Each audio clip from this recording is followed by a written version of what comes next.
Aloha. It's a pleasure being before you folks. I have spoken briefly on two other occasions some years ago on the issue of behavioral health. I'm the executive director of Hale Na'au Pono, and that's a whole other story. I'm here to talk about a personal experience and some of my meanderings, and I'd like to share that with you, and you may have a similar experience. I start back, and a lot of the stuff I'm going to talk about is already contained in the writing, so you need not try to keep notes or read the writings. You can always take that with you. But I start back about 18 months ago and maybe 20 pounds ago.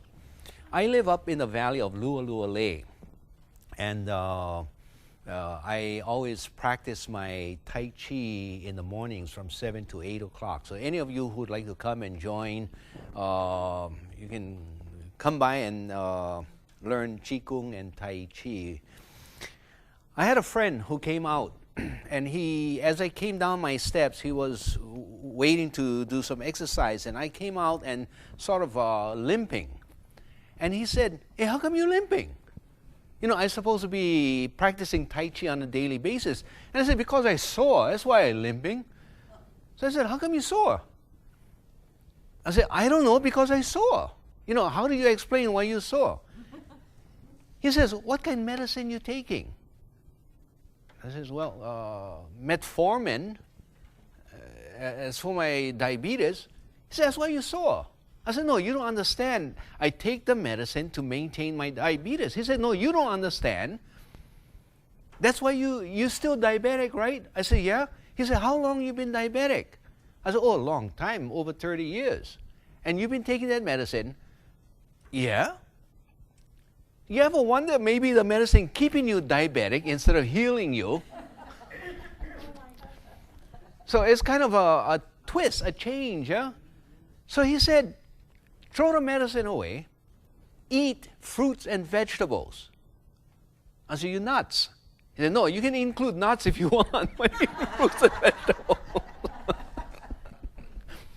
So I said, "Do it for 20 days.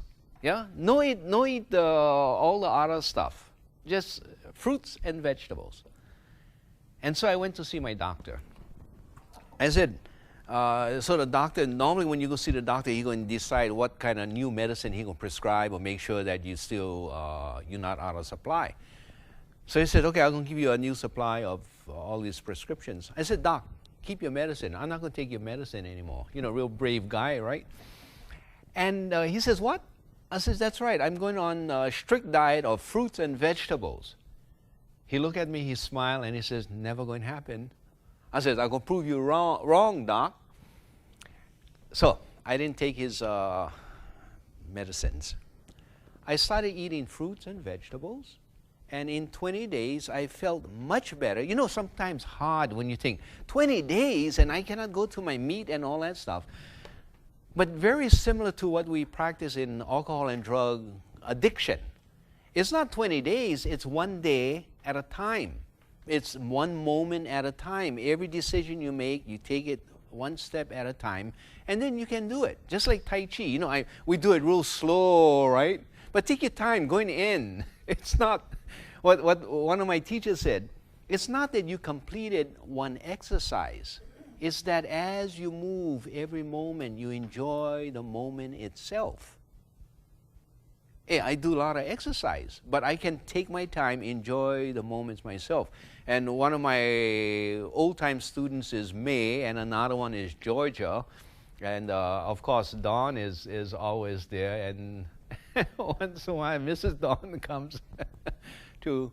But it's just taking the time, one day at a time. So, 6 months later, you know, you see the doc every 6 months. I think this one was 3 months later. I went to see the doc, and I took my blood tests and all that whole panel of blood tests. I take it to the doctor. He's looking at my results, and he's looking up at me. He looked back. He's wondering if I'm the same guy he saw before. because the numbers are all different. My A1C, or you know that hemoglobin A1C to tell you how diabetic you are, is 5.6. Okay? Hey, it's average. And all my other numbers, you know, the triglycerides and those things that I oftentimes get confused about, what is the HDL and the LDL and all that stuff, everything normal. So he says, I don't understand. I said, see, I told you. So that started me looking around. What's going on? Because even the doctor is now saying, and he tells me this. He said, hey, you're the kind of guy that we would write stories about. Okay. But I get some of the royalties if you do. So 6 months later, I go back to see the doctor, blood tests again, same thing, and my numbers are all good numbers. And that caused me to wonder, what happened? Then I went to a conference. Normally I go to this medical conference. I'm not a doctor, okay? I'm a lawyer, so I like to talk. But sometimes they say, yeah, but you don't know what you're talking about. But I at least like to try to figure out what exactly do they mean. So they had a report. They were talking about the medical care system and the health delivery system and why we would change this and Obamacare is going to do this and do that and all that stuff. I said, wait, I'm confused. On one hand, you mention the medical delivery system. On the other hand, you talk about the health care system as if they're one and the same. Isn't there a distinction between the two? No, it's all the same. You know, how can there be a distinction between the two? Then why you call them different words? You know, kind of makes sense, right? So I wasn't satisfied with the response I got there. And so I started thinking more and more and more about it. And I said, no, they're really different systems. One is actually part of another system. And so what I would like to do is share with you at least my thoughts and see if you find agreement or resonance with some of these concepts. And that may guide you in how you see your own health and how it corresponds to the kind of stuff I talk about. And it may, in fact, give you some bravery or some courage to say, yeah, I'll throw my medicines away. So what is this medical delivery system? That's the system that I was stuck in, and I couldn't see beyond the system.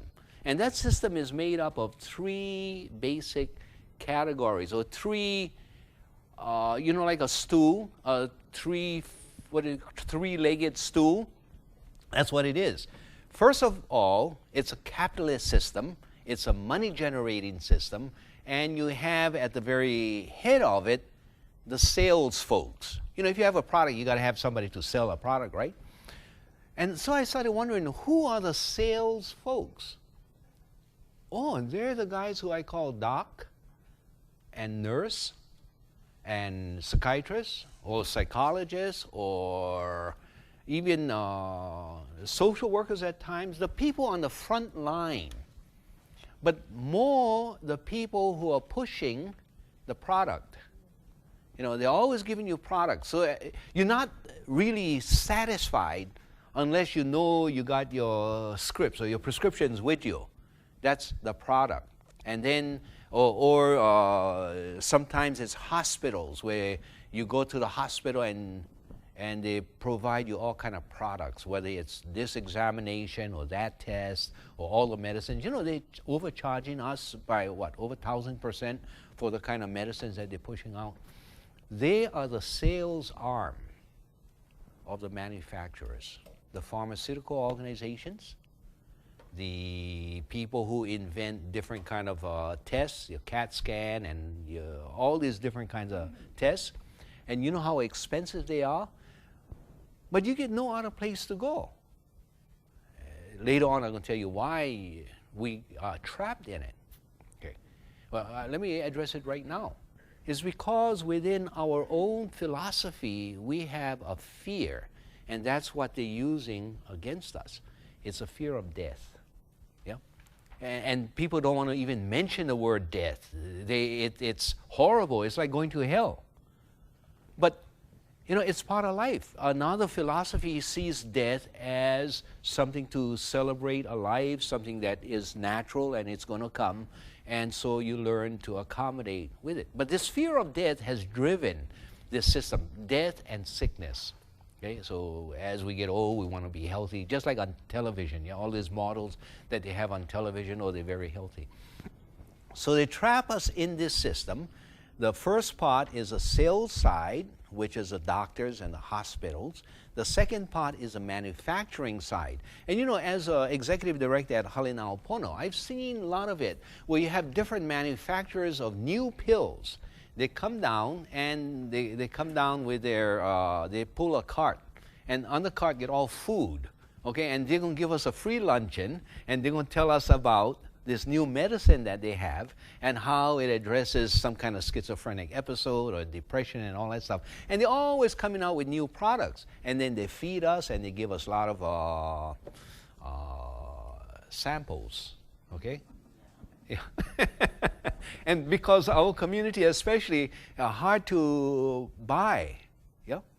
But then of course you got Medicaid, you got Medicare, you got these other social programs. So then when they start giving you the particular medication, and of course you got to consent, so you accept to take it, and you take it down to the pharmacy, and the pharmacy provides it to you. You pay a copay, small copay, but they also have insurance to pay for it. Can you imagine how expensive it is? This whole medical care system, it costs more than the U.S. Defense Department and the Education Department put together.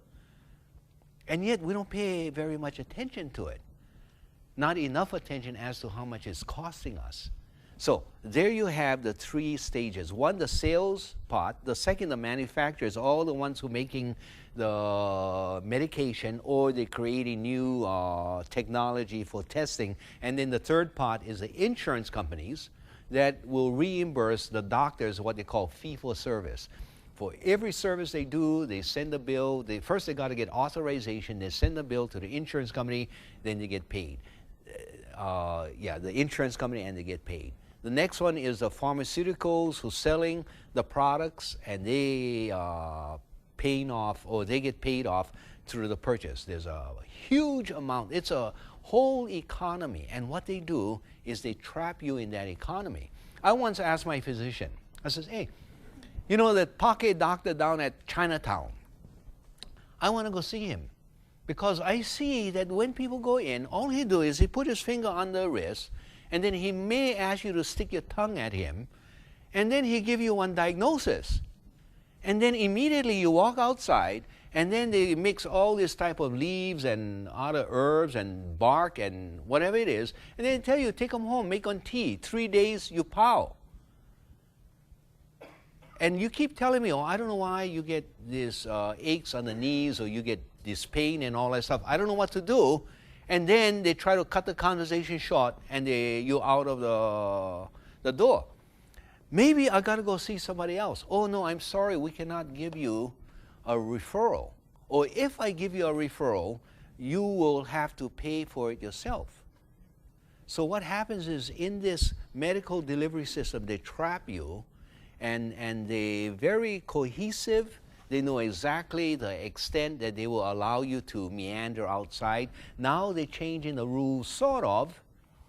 You know, when all these Chinese was showing up with these needles, and they actually poke needles in you. You know, 25 years ago, it was unheard of, right? Acupuncture. Now it's supposed to be the rave, but the medical delivery system still does not regard it very highly. And so if you want to go to acupuncture for it, then you're going to have to meander through their system, get authorization. It's a hard thing. What about just herbs? No, they ain't going to touch that. What about massage? Well, maybe, but it's going to be very difficult. And so anytime you go up to the margins and you want to step outside, then they put a clamp on you. That's the medical delivery system that we have been entrapped in, that is costing so much money. So what is the alternative? It's a health care system. And what is this health care system all about? I thought was the same, but it's not. It's our environment. It's the food that we eat. Food is the medicine. It's the original medicine.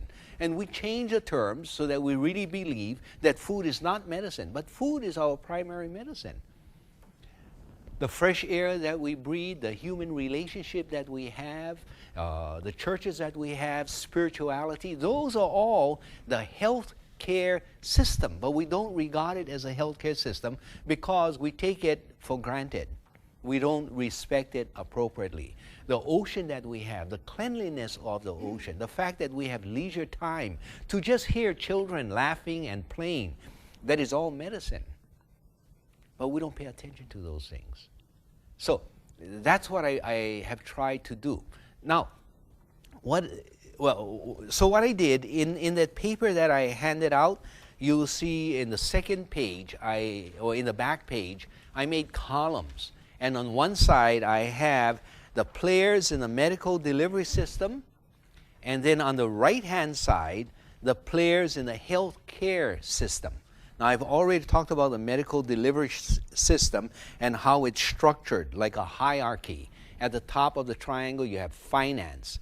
And then on one side, you have the manufacturers who are getting paid off and the sales folks who are getting paid off. And sometimes what they're going to try to do is extract as much money as they can, so it's not sufficient just from the insurance company or the finance that paying off these two other side. So they start hitting the bottom. And who's the bottom? Us patients. You know, all the copay every time, and the copay keeps changing. That's where we end up also having to pay. So when we go to see the doctor, not only is the doctor getting paid from the finance companies, but we also have to copay. Now, what is that supposed to mean? Like a surcharge. You call it a certain thing, and people just ignore what it really means. What's a surcharge? That's a charge that they can get away with because it's sort of small enough, it's comfortable enough, but it adds up. You know, $5 a visit, $10 a visit surcharge, or copay. So at the bottom, you also have money going back up to the sales folks and the manufacturing folks. Now, they're not going to be happy after they see this video. But I think in our common experience, that's what we all experience. And that's what I've been going through for years and years. Now, on the other side, what has always been there? Who are the players in our healthcare system? The natural environment, social and cultural environment. You know, sometimes we don't value these things, but they are very, very important to our good health. Now, our concepts of ourselves, education quality, and the extent of education. That is part of our health care system. And we need to pay attention to that general health care system. The food that we eat, or physical comfort and protection, housing, clothing, transportation, all important part of that health care system. You know? Food, physical activity, work, play, leisure, recreation. So what I'm saying is that anytime you step outside, or just your breath is an important aspect of the health care system. As simple as that.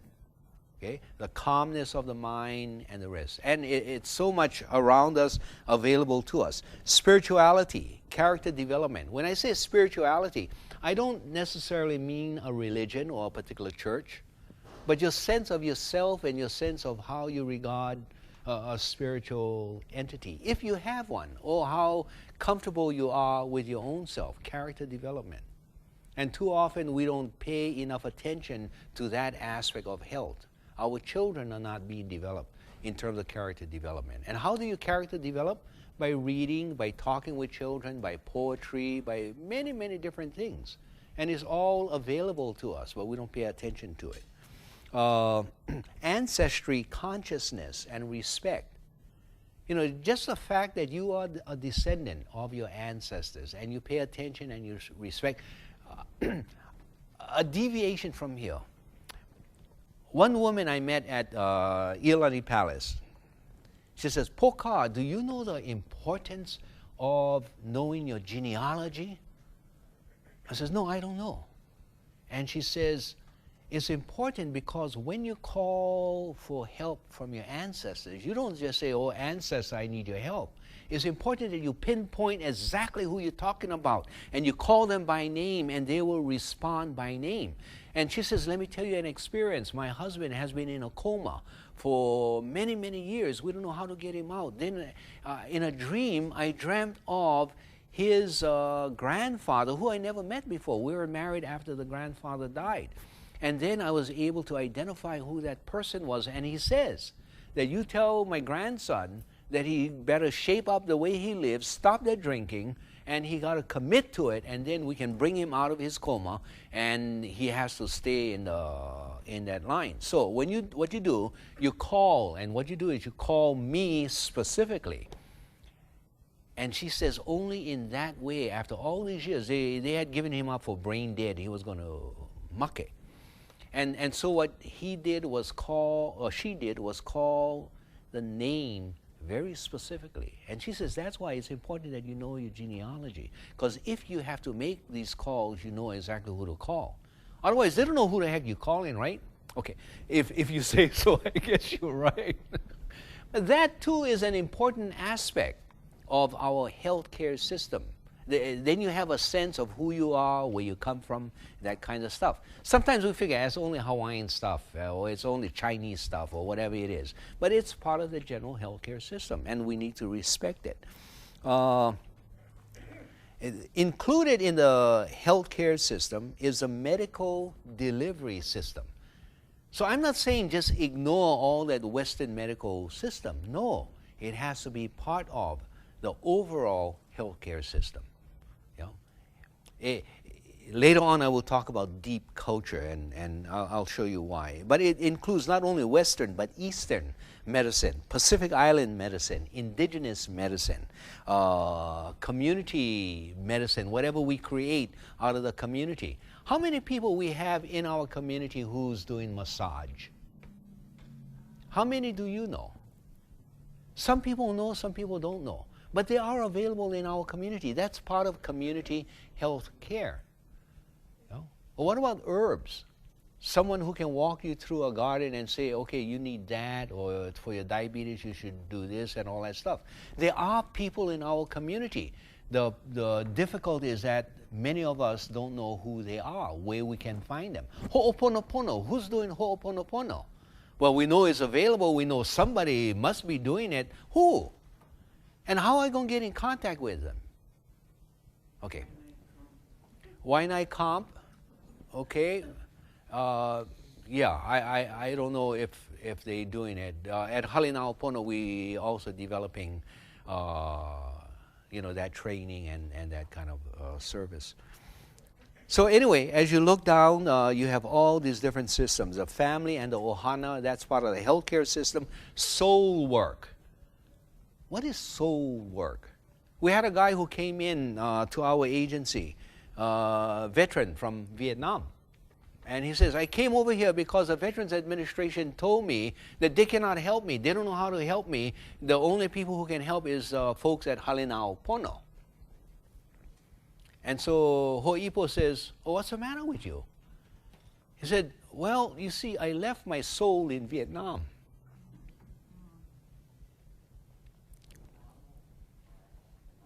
Yeah. What do? Nobody's dealing with soul work as part of our healthcare system.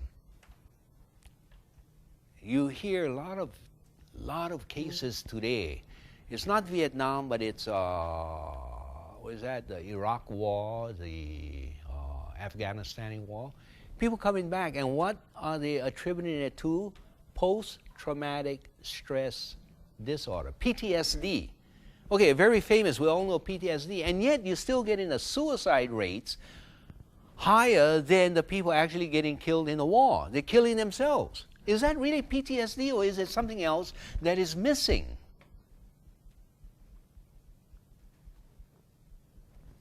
Soul work. Yeah. Is it really PTSD, post-traumatic stress disorder, or something that's bothering a person's consciousness, knowing that what they did in these battlefields or simply immoral. The whole battle itself is in question. Just like Vietnam, now we question it. The legitimacy of killing so many people off, then going into these other areas, killing so many people off. Where is ceremony? Where is the opportunity to apologize, to cleanse that soul? You're not finding it in Western medicine. It's not found in pills for PTSD. It's not found in counseling, but it's a draining out of that sense of guilt, of shame, and to reconstitute.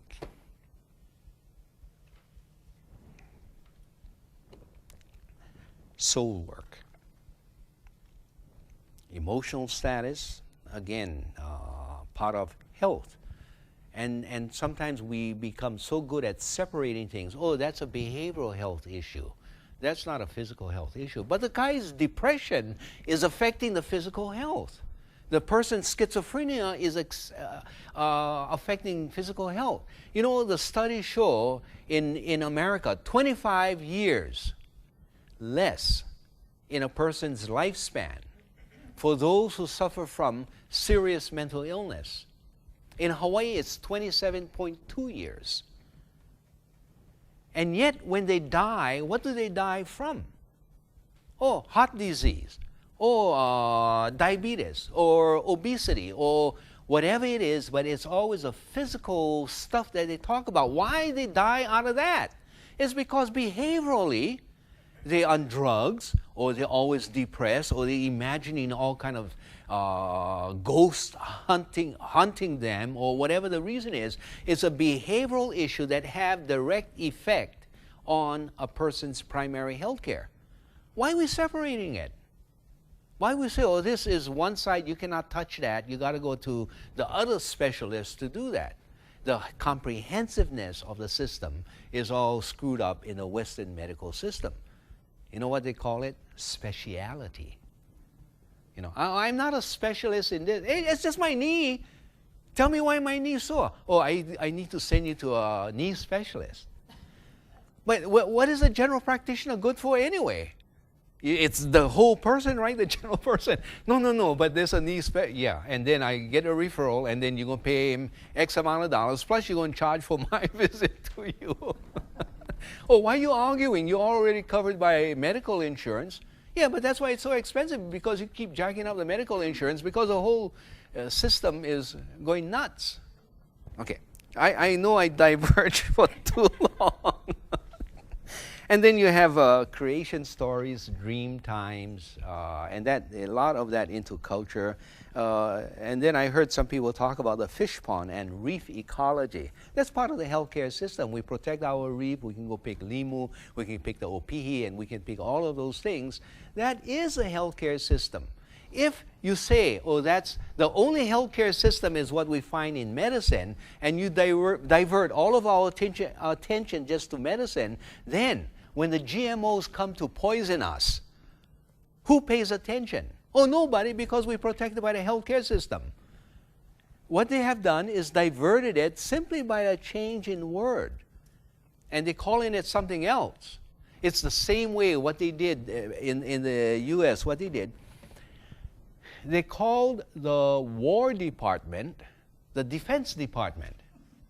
Yeah? Before was War Department, right? Before, during the Second World War and before that. But now, if they're not called the War Department, just the Defense Department, then they must only do defense. But when they attack these other countries, what that? So be very careful about these terminologies and ask the question. Okay? Ask the question, and don't blame the lawyers when they ask, or anybody else who asks, because sometimes we're too ashamed to ask a question.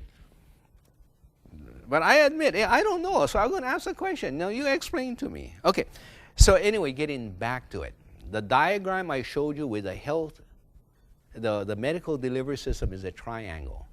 With a healthcare system, it's hamajang. It's all over the place. It's like and yet it has an internal structure in it. It's more like a spider web, yeah? So that you have the web going all over the place, and whatever the spider that you're looking at, whose web, they all get different structures. You touch one end of the spider web, it communicates throughout the whole place. You touch one end of our health system, or we are not healthy because, let's say, spirituality. Okay? And it's not religion, spirituality. So you lose relationship. Or you're all mad with yourself because you never respectfully approach a temple or whatever it is. And then it can affect your whole relationship with yourself, your health. That's what that healthcare system is all about. It's all interconnected. That's a upena, or like a net. Okay, so let's move on. I'm sorry I spent so much time on that section. But that provides us the foundation.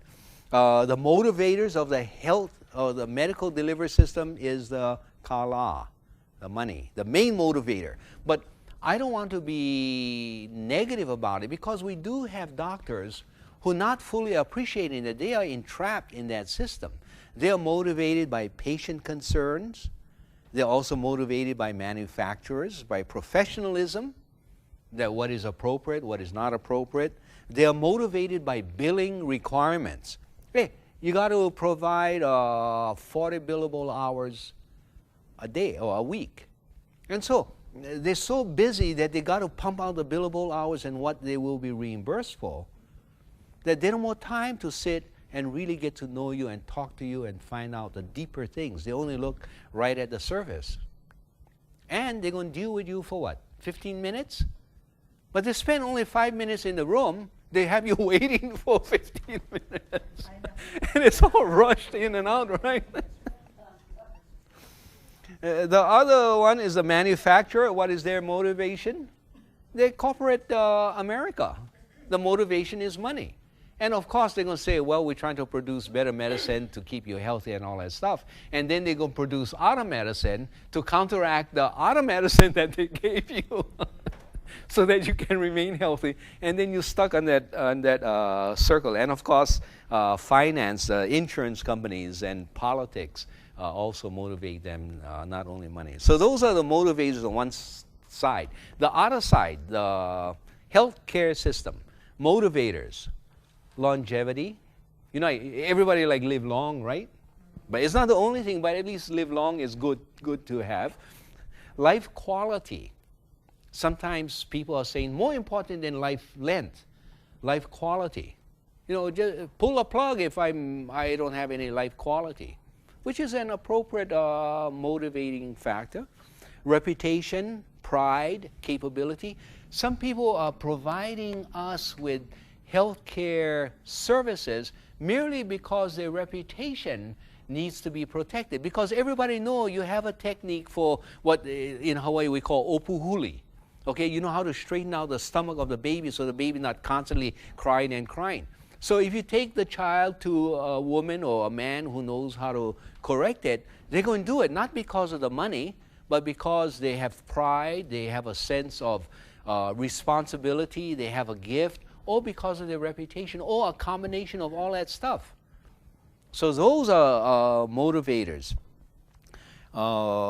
Responsibility, destiny, gift. You know, I used to go up Wahiawa and go to Auntie Momi, okay? And every time I go to Auntie Momi's house, because we would have what we call ho'oponopono, in a particular way that she does it through prayers, okay? And she communicates and she gets vision, and then she interprets the visions and all that stuff. A method of the healthcare system, a particular method. And then when you ask her, what is the charge? How much do I pay you? She said, this is a gift from God. You know, I don't expect anything. So usually when we go, we take, we probably shouldn't have taken all these pastries and all that stuff. And we put it on the table. And then everybody who comes to her bring more pastries, and we only eat pastries. So you can imagine the diet pastries. You only eat more. It's like the contradiction of a large diet soda, yeah, or an extra large. Okay, so those are motivators. Family is also a motivator. Go, you better go see somebody right away and all that kind of stuff. That's a motivator. Dollars, yes, it is a motivator. Some people would like to get paid. And you cannot hold it against them if they open an office for massage or for ho'oponopono, all that stuff. They need to be able to pay their expenses. So it is a motivator. Religion also a motivator. You know, this is my obligation. This is what God has told me to do. So you have many motivators, not necessarily so high an emphasis on money. Now we talk about what are the advantages of the medical delivery system. It's assertive. It's aggressive. You see on the television how they're coming out and telling you what kind of disease you have, and suggesting, yeah, you probably get this. Go talk to your doctor about getting this medicine. And so they have moved the analysis of the patient away from the doctor right into your homes and telling you, hey, you're getting old, and have you noticed the knee not working, all that, or your sexual potential, and then you see these models, right? They're jogging and all that stuff. So that's an advantage. They are assertive, aggressive, they are financed, they are methodical, they are cohesive. What do I mean by cohesive? They know exactly what their boundaries are, okay? And where they can send you to the specialist. If it falls outside of the boundary, no, that's not good. And if you let go, you go on your own. You risk on your own. But don't blame me if anything. So they scare you. Yeah, and that's how they maintain the cohesiveness. What else? Publicly acceptable. You can measure. They're very good at, because they take the scientific approach, you can measure how much medication you should take, and this is supposed to happen, that's supposed to happen. High-tech diagnostic, invasive treatment, and specialization. Those are the advantages. They all have specialties who will do this thing, and the other specialists will do that thing. Okay. I don't know if my time is expiring, and I don't mean to take too much of your time. Any hints? Okay, let me keep talking until I see more people walk out. Okay, that's a good hint, you know, when you see everybody making for the door. Okay, so that's the advantages of the system. The disadvantage is small footprint in overall health. They only address essentially the physical side, to some extent the emotional, the behavioral side. But when you're dealing with all the other problems, for example, what I told you about PTSD, they don't know how to handle. In other words, they go someplace, they don't know how to act. It's the same way. That's a disadvantage. They are elitist. What do you mean by elitist? Before they can treat you, they have to assure that they have graduated and they have this academic credentials and the rest. You have other people, and one of the rules that we follow at Halina'apono, this is the fifth golden rule. We have 5 golden rules. Okay, I'm just going to address the 5th golden rule. The 5th golden rule is to transcend the differences between self and others. Sometimes I get psychiatrists coming into our establishment, and you know, they get all kind of alphabets after their name. So I got to sit them down and say, you know, from Halina'apono's point of view, the effectiveness of a treatment team is as a team, okay? Which means if my janitor knows the client and knows where he's going to the beach and what drugs he's buying and who he's associating with and what his behavior is about, he's just as important on their treatment team as you are, who's a psychiatrist. In fact, probably more important, because you only see it from your Western-trained medical observation. But the other people, whether it's case manager or janitor or cousin or anyone else who is sitting on the team, they're probably better informed. So you need to transcend the differences between self and others Don't think that your title elevates you. Recognize that we're all part of the human race. We all have a sense of humanity, and we should turn to that humanity and be respectful for everyone. You know? And so part of that Western system is the elitism that you always find, that to qualify to provide this psychoanalysis, you need to have a degree. All they're saying is that they want to limit who they're going to have to reimburse. You know? And so if you don't have the degree, they're not going to reimburse you. And yet, we have so many people with common sense. Even children have common sense. Oh, mommy, I think you should go rest now because I notice you're getting jittery. Or, you know, I noticed that dad is starting wearing his black hat and his suit, and every time he do that, then he's back on the drugs or he's back drinking. And so we got to prepare our escape package, you know, so that when it gets too dangerous, we got to go. So what I'm saying is that in the healthcare system, everybody can be health providers. They can be watching out for us, whether they're children or adults. Yeah? And all of the experiences that we have in life is important. It's not only what you're getting out of the schools, but that's the disadvantage, the elevation of elitism, rather than what we call egalitarianism, that everybody equal, everybody are participants in your general health system. Okay, and there are challenges. First of all, the challenge with the medical delivery system is they're near bankruptcy.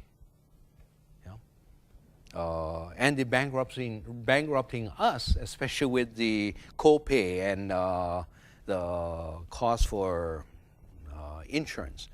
They need to continually develop new medicine and technology to meet or counteract new or medically caused illnesses. I just read a study about how many people get sick or die as a result of going to the doctor and getting their medicine.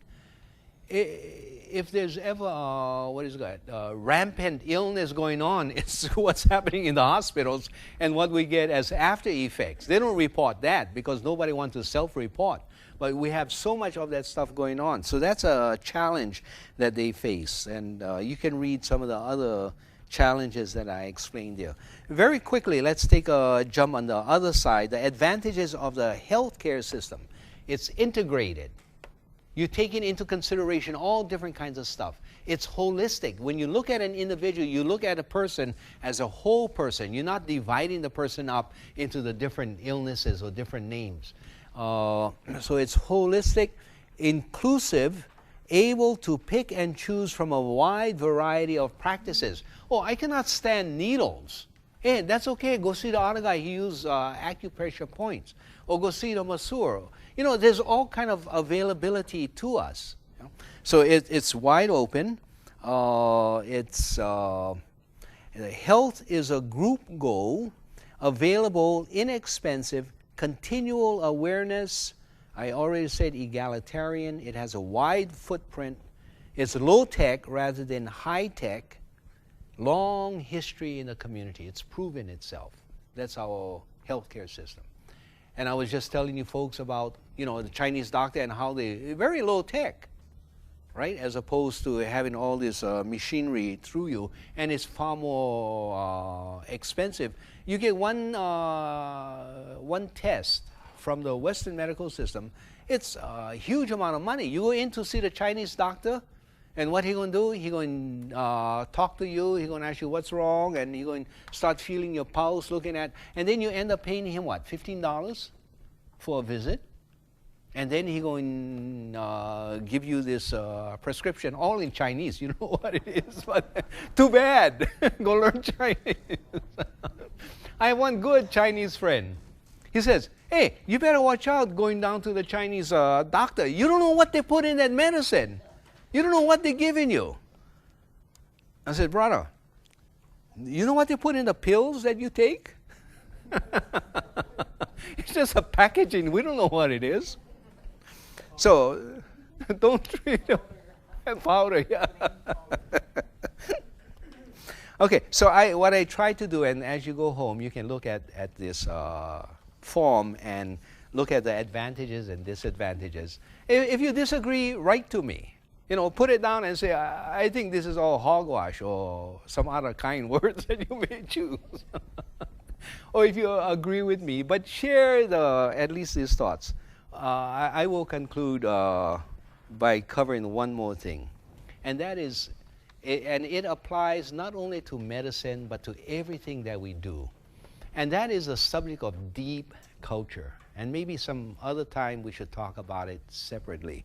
But you know, when people work with one another, when we deal with each other, when we expect certain behaviors, we're operating out of something so deep that goes into our experience as we grew up as children, that we get it ingrained in us. Okay? And that's what I call deep culture. It's something that we expect as normal, natural. We think everybody does it. And yet when we travel, we see different places. We say, oh wait, they don't do it the way we would do it. You know, this idea of payback? You know, that idea of revenge? You go to Australia, there's the Aborigines of Australia. They have a strong, strong sense of payback. Even if you die, that doesn't excuse you're not paying back, because then your children or your children's children are going to have to pay back, bring about the equivalence. So death itself is not going to release you. It's not only the Aborigines. You know the Japanese tradition? Why Dan Inoue always said we are obligated to fulfill the family obligation, because his parents borrowed money to come to Hawaii, and he was trying to pay back. The parents died. He still carried the obligation, and it's not fulfilled until until payback. If you travel to Africa, there's a place called, now it's called Zimbabwe. You folks remember what it was called before? Rhodesia, right. And who was the head of Rhodesia at that time? What did? Ian Smith. Right on. Hey, you. And then they had to go through a war to gain their self-determination. Actually, they were an independent nation already, but it was the Howleys who was ruling over the blacks. And so to bring about democracy, there was a terrible war. And I met this woman who tells me, I was a mule in my younger life. I said, what the heck are you talking about, one mule? She said, I had to carry guns across the borders to provide for the independence struggle. And she says, you know what was interesting is that we knew every battle that was fought, although they may have been fought 100 years ago. We knew the battles. We knew who was killed. We knew what went on. And the battles that we fought for our independence were merely continuation of those old battles. You know, the idea of things never forgotten, keep repeating itself, and the idea of payback is so deep in some cultures. Today, what we talk about, oh, we apologize. We ask for forgiveness, and that's supposed to be the payback. Different cultures, different expectations. And later on, if we can talk about Hawaiian sovereignty, we can talk about the American apology. Oh, we're sorry, we stole your nation, we took this, we took that, and we expect you to forgive us. Well, there's some other stuff to forgiveness, and that is part of deep culture. So you cannot expect that everybody will accept your deep culture. So different people have deep cultures. In Hawaii, we have the stream of deep cultures floating through Hawaii. And because we have so many different people from so many different cultures, we operate by deep cultures. This is how the deep cultures operate. You have this formal system. That's our healthcare system, our education system, our environment system, our finance system, or our monetary system, our political system, our national security system. They're all based on three fundamental pillars. That is the deep culture. And that's based on D for domination, I for individualism or separatism, and E for exclusion. George Bush was a great preacher of that, a great minister of that belief. After 9/11, he said, well, we're going to attack, you're either with us or against us. That's the exclusiveness. No in-between grays, or let's talk about it. No. You with us or against us. When you go to war, you go to Vietnam, what do you call the other side? Not the men and women and children of this place. They're gooks. They're commies. So what you do is you try to exclude them from the group of humanity by calling them different names, and you dehumanize them. Okay? Okay, I won't dwell on that. But in that system, it's D for domination, I for individualism, E for exclusion. Education, how does it apply to education? I graduated from Waianae High School, went to Waianae Elementary School, and then to the high school.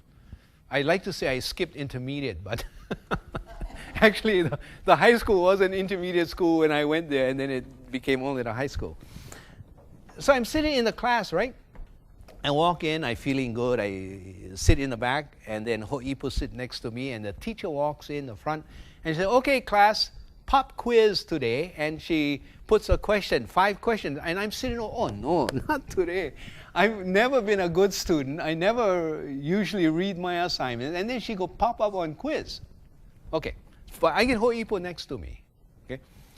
So they said, okay, separate, no cheat, everybody answer the questions.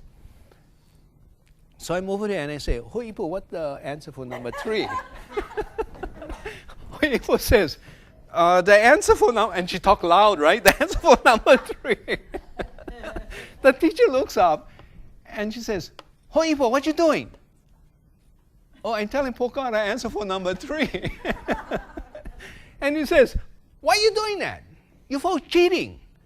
No, I'm not cheating. He don't know the answer for number 3, so I'm helping him with the answer. So we get nailed for cheating, and yet in the culture that we come from, it's sharing, it's caring, it's malama. So you ring the bell, okay, we recess. If somebody make trouble with Ho'ipo, naturally I got to go help. We operate under a different system after you ring the bell. You ring the bell again, we back in the system, it's DIE, dominating. Who the smartest, who get the highest grade, as opposed to all the low-lows. Like I It's a hierarchy, it's part of the deep culture.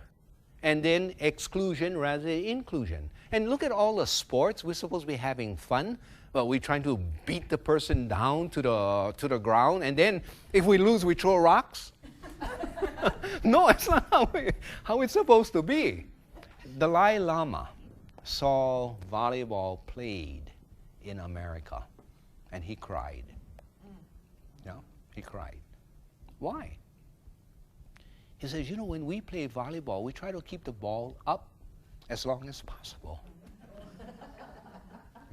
Even in our activities, it's deep culture that affects us so deeply, and yet, because it's deep, we don't understand what is really happening. So you have DIE on one side. So what are the alternatives? Well, the alternative is in the informal system, not the formal system, but the informal system, how we get along after school, how we get along with our neighbors, how we're supposed to get along with our neighbors or with our family. Instead of domination, it's what in Hawaiian we call olu olu. To be comfortable with one another, to be friendly. Yeah, we can disagree. We respect your individuality, but we try to malama one another and we operate in an olu olu style. That is natural here out in Waianae when you get down into our community. Instead of individualism, it's always lokahi. We could try to work together. It's kind of hard to have an individualism in a hula halau.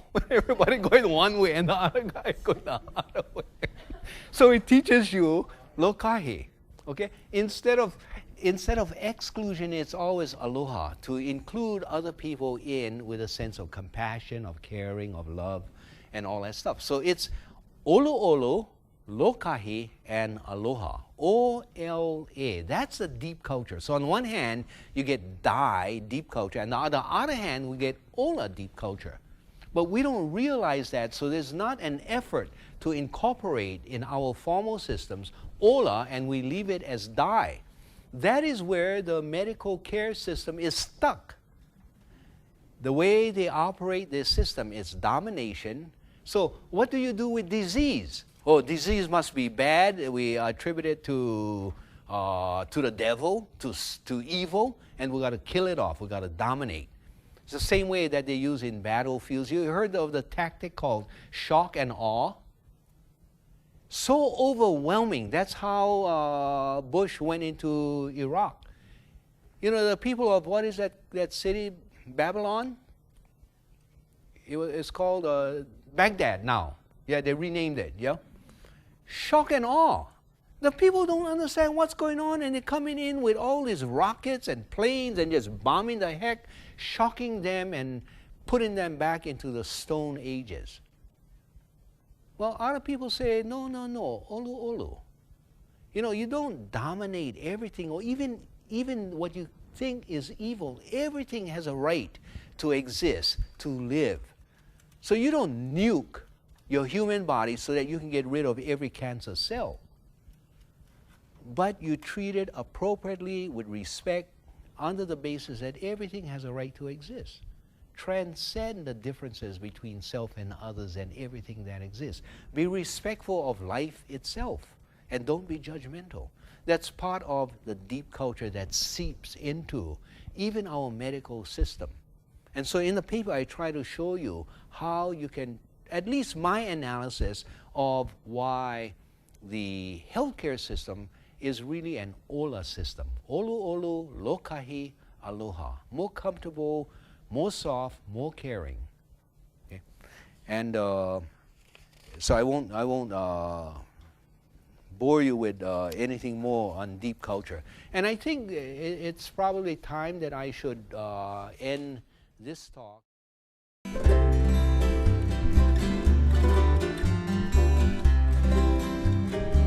Kaulana na pua o Hawaii, Tupa ama hope o ka aina, Iki mai ka elele o ka loko ino, Pala pala anunu me ka paka.